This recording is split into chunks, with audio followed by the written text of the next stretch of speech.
श्री बीबी पाटिल।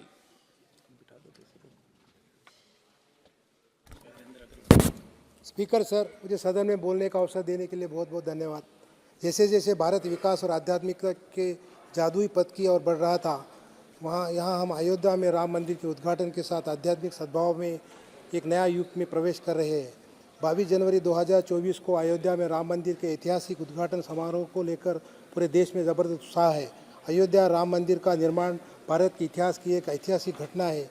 इसे हिंदुओं के लिए सबसे महत्वपूर्ण तीर्थ स्थलों में से एक माना जाता है, क्योंकि ऐसा माना जाता है कि भगवान राम का जन्म यहीं हुआ था। इस प्रकार का अयोध्या राम मंदिर आस्था, एकता और सांस्कृतिक विरासत का प्रतीक है। उसी के साथ साथ अयोध्या राम मंदिर का आर्थिक महत्व भी है। उम्मीद है कि राम मंदिर अयोध्या को एक प्रमुख धार्मिक और सांस्कृतिक केंद्र के रूप में विकसित करने में योगदान देगा।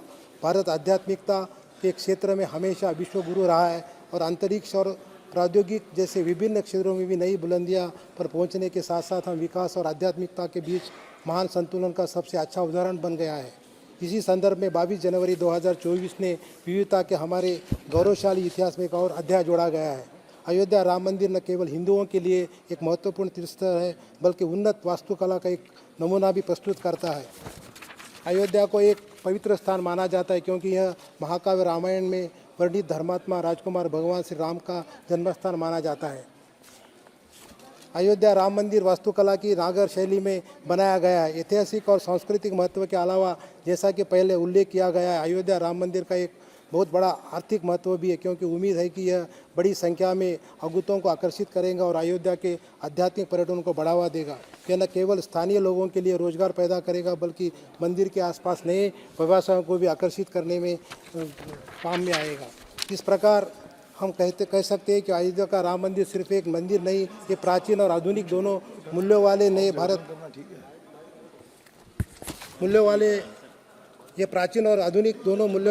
भारत का एक महान उदाहरण है। एक और राम मंदिर आस्था, एकता और सांस्कृतिक विरासत का प्रतीक है। दूसरी ओर एक राष्ट्र के आर्थिक विकास और वृद्धि का योगदान भी है।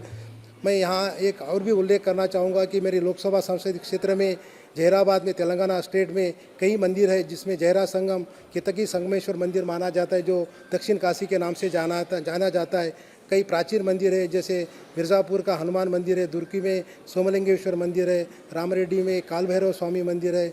ऐसे अलग अलग मंदिरों के महत्व रखने वाले सभी मंदिरों का विकास के लिए केंद्र सरकार की तरफ से काम होना चाहिए। ऐसा मैं और एक बार केंद्र सरकार को मैं विनती करता हूं। अध्यक्ष के माध्यम से मेरा विनम्र अनुरोध है कि आप कृपया इस पर ध्यान दें और इन प्राचीन मंदिरों को विकसित करके उन्हें उचित महत्व दें, क्योंकि विकसित होने पर ये मंदिर तेलंगाना और मेरे लोकसभा संसदीय क्षेत्र में आध्यात्मिक पर्यटनों को भी बढ़ावा देंगे और आसपास के राज्यों को बड़ी संख्या में आगंतुकों को आकर्षित करेगा और स्थानीय लोगों के लिए रोजगार पैदा करेगा। बहुत बहुत धन्यवाद।